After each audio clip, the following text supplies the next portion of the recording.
I am running to be president for all of America, not half of America, because there is no victory in winning for half of America.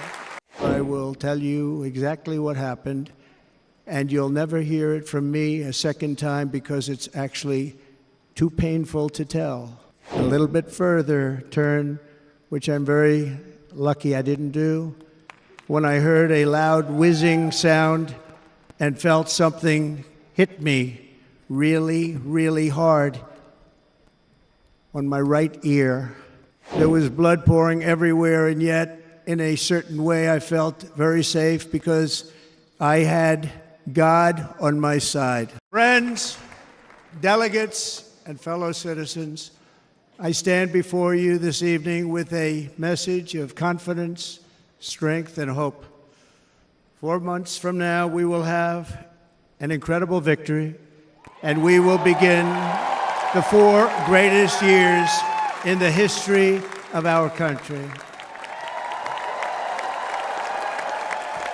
Together, we will launch a new era of safety, prosperity, and freedom for citizens of every race, religion, color, and creed.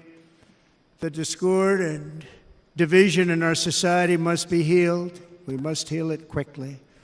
As Americans, we are bound together by a single fate and a shared destiny.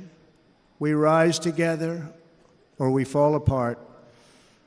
I am running to be president for all of America, not half of America, because there is no victory in winning for half of America.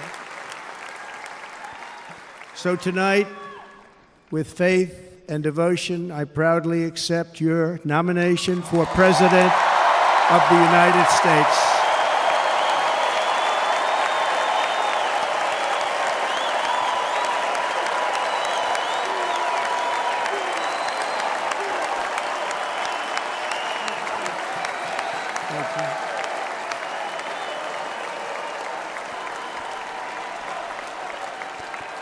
Thank you very much.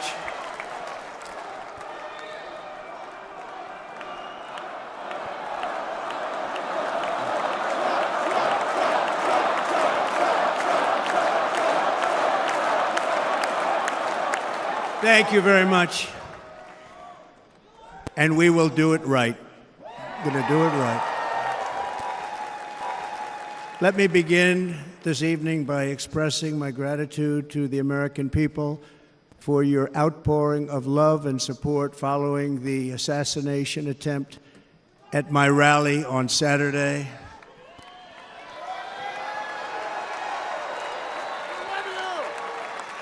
As you already know, the assassin's bullet came within a quarter of an inch of taking my life. So many people have asked me, what happened? Tell us what happened, please. And therefore, I will tell you exactly what happened, and you'll never hear it from me a second time because it's actually too painful to tell. It was a warm, beautiful day in the early evening in Butler Township in the great Commonwealth of Pennsylvania. Music was loudly playing, and the campaign was doing really well. I went to the stage, and the crowd was cheering wildly. Everybody was happy. I began speaking very strongly, powerfully, and happily because I was discussing the great job my administration did on immigration at the southern border. We were very proud of it.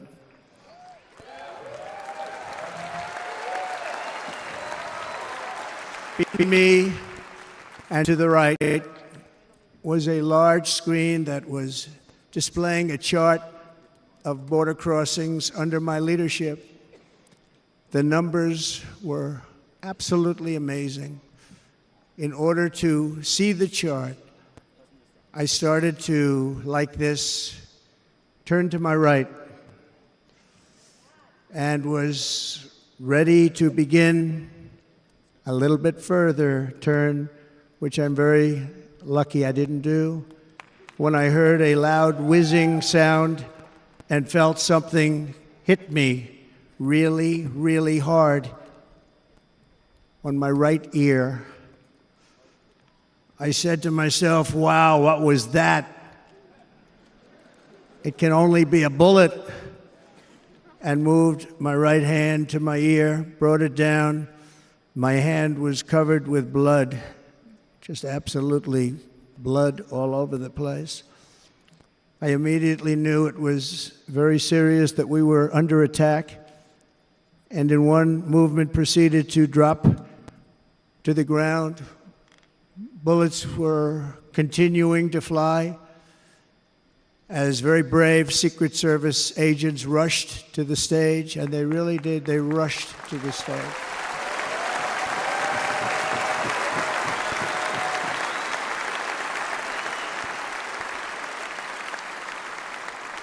These are great people at great risk, I will tell you, and pounced on top of me so that I would be protected.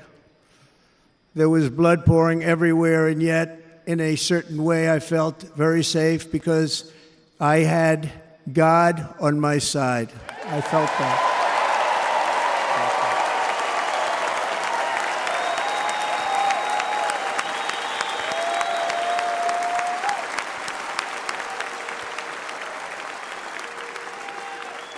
The amazing thing is that prior to the shot, if I had not moved my head at that very last instant, the assassin's bullet would have perfectly hit its mark, and I would not be here tonight. We would not be together. The most incredible aspect of what took place on that terrible evening in the fading sun was actually seen later. In almost all cases, as you probably know, and when even a single bullet is fired, just a single bullet, and we had many bullets that were being fired, crowds run for the exits or stampede, but not in this case. It's very unusual.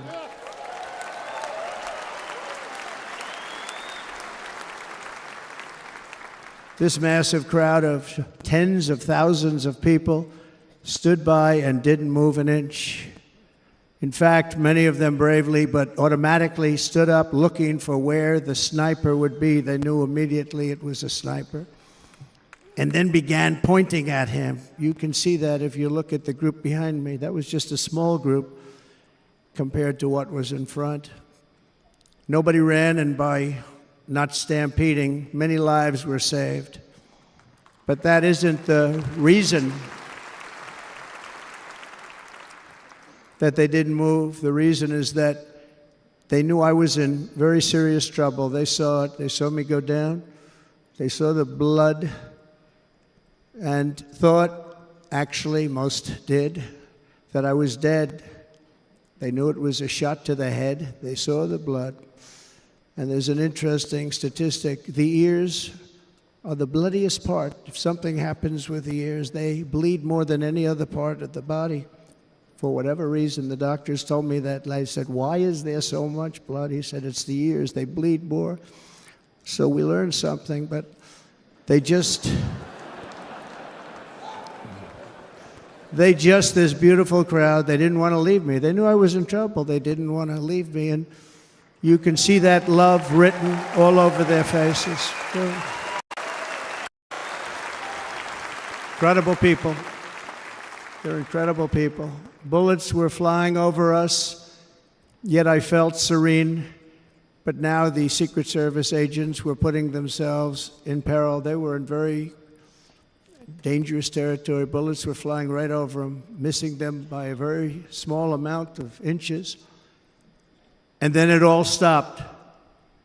Our Secret Service sniper, from a much greater distance and with only one bullet used, took the assassin's life, took him out.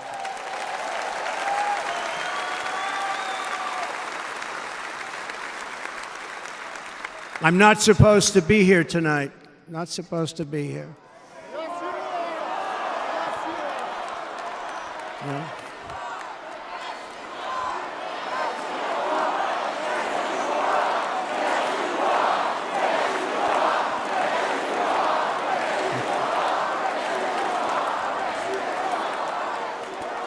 Thank you. But I'm not. And I'll tell you, I stand before you in this arena only by the grace of Almighty God.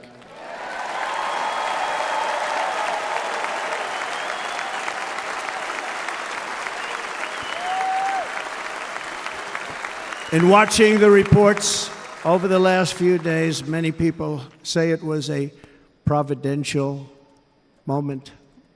Probably was. When I rose, surrounded by Secret Service, the crowd was confused because they thought I was dead, and there was great, great sorrow. I could see that on their faces as I looked out. They didn't know I was looking out. They thought it was over.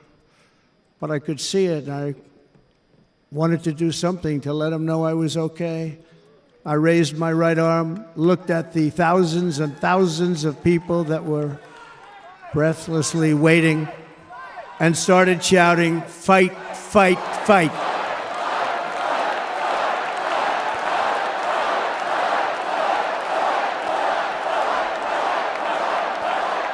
Thank you. Once my clenched fist went up, and it was high into the air. You've all seen that. The crowd realized I was okay and roared with pride for our country like no crowd I have ever heard before.